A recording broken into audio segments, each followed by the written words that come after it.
Hi this is Rani. Welcome to Rasta TV entertainments Bigg Boss reviews చూద్దాం. మొన్న మణికంఠని జైల్లో వేశారు కదా, తన చీఫ్ ఎవరైతే ఉన్నారో సీత తీసుకెళ్ళి జైల్లో వేశారు. సో నేను అనుకున్నాను ఒక 2-3 డేస్ అయినా జైల్లో ఉంటాడేమో అనుకున్నాను. లేదు, నైట్ ఉంచినారు అండ్ మార్నింగ్ తీసుకొచ్చేసారు. బిగ్ బాస్ ఏం చెప్పారు, మణికంఠ వెళ్ళిపోవచ్చు అని చెప్పారు. సో వన్ డే నా అసలు ఇలా వెళ్ళి అలా వచ్చినట్టు ఉంది. అసలు జైల్లో వేసిన ఫీలింగ్ కూడా తనకు ఉందో లేదో తెలియదు, కానీ మాకు అనిపించింది ఒక 2-3 డేస్ ఉంటాడేమో అనిపించింది, కానీ లేదు.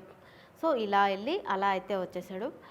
సో నామినేషన్స్ అయితే స్టార్ట్ అయిపోయింది ఈ week, 4th week nominations. So అంటే ఈ వీక్ నామినేషన్స్ అంటే అంత చెప్పుకోదగ్గట్టు పాయింట్స్ అయితే ఏం లేవన్నట్టు అయితే నాకు అనిపిస్తుంది.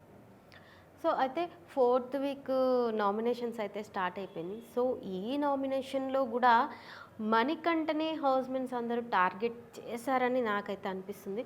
సో మీకు ఎలాగ అనిపిస్తుందో, అంటే మణికంఠని స్పెసిఫిక్గా మణికంఠనే టార్గెట్ చేయడం మీకు ఎంతవరకు కరెక్ట్ అనిపిస్తుందో నాకు కామెంట్ చేయండి.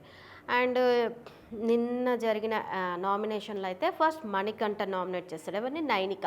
ఓకే, నైనిక ఎందుకు అంటే చెప్తాడు. అంటే ఫస్ట్ వీక్లో బాగా యాక్టివ్గా ఆడావు అండ్ సెకండ్ అండ్ థర్డ్ వీక్లో అంత యాక్టివ్నెస్ కనిపించలేదు, డల్గా అయిపోయావు అని చెప్పేసి సో నైనికని నామినేట్ చేస్తాడనమాట. తర్వాత యష్మిన్ నామినేట్ చేస్తాడు. మణికంఠని అండ్ విష్ణుప్రియాని అయితే ఎక్కువగా నామినేట్ అయినట్టు చూస్తున్నాం మనము.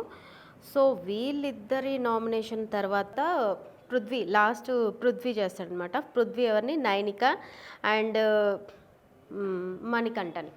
ఓకే, మణికంఠని ఏమని చెప్తాడు అంటే రీజను, నువ్వు మొన్న గేమ్ ఆడేటప్పుడు నేను గేమ్ ఆడను అని సాక్రిఫైస్ చేసుకుంటాను అని చెప్పి మాతో ఇక్కడ ఆ మాట చెప్పావు. మళ్ళీ అక్కడ గ్రూప్ డిస్కషన్ పెట్టేసి వాళ్ళతోటి నేను చెయ్యలేదు అని చెప్పి అక్కడ ఒక మాట మార్చావు, ఇక్కడ ఒక మాట మార్చావు. సో ఆ మాట నాకు నచ్చలేదు కాబట్టి నేను నిన్ను నామినేట్ చేస్తున్నా అని చెప్పి పృథ్వీ మణికంఠ నామినేట్ చేశాడనమాట. హౌస్మెంట్స్ ఓకే, ఇప్పటి వరకు అయితే నామినేషన్స్ అయితే అయింది. సో ఈ నామినేషన్ తర్వాత మనం ఒక 3 వీక్స్ నుంచి చూస్తున్నాం ఏంటి అంటే చీఫ్గా ఉన్నప్పుడు అయితే నామినేషన్స్ ఉండవు వాళ్ళకి అని చెప్పేసి అనుకున్నాము. నిన్న ఎపిసోడ్లో కూడా చీఫ్ అయిన వాళ్ళకి నామినేషన్స్ అయితే ఉండవు అని చెప్పుకున్నాం. ఇక మన 3 వీక్ నుంచి కూడా నామినేషన్స్ వాళ్ళకైతే లేవు. సో ఈసారి బిగ్ బాస్ ఏం చేశాడు అంటే మొన్న లాస్ట్ వీక్లో ఏం జరిగింది అంటే నామినేషన్ అయిన వాళ్ళలోంచి చీఫ్ని ఒకరిని సేవ్ చేయమంటారు. సో ఇక్కడ రివర్స్ ఏంటంటే ఇద్దరు చీఫ్లని హౌస్మెంట్స్ని సెలెక్ట్ చేసుకోమంటారు. అంటే ఎవరినైనా సరే నామినేట్ చేయొచ్చు ఒకరిని అని చెప్పి బిగ్ బాస్ చెప్తాడు. సో హౌస్మెంట్స్ ఎవరు?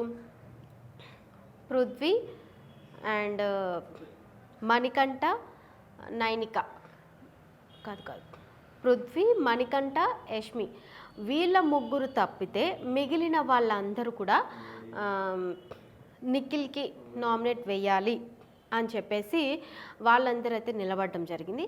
సో సీత నిఖిల్ ఫోటో తెచ్చేసి సో కాల్ చేసిందనమాట.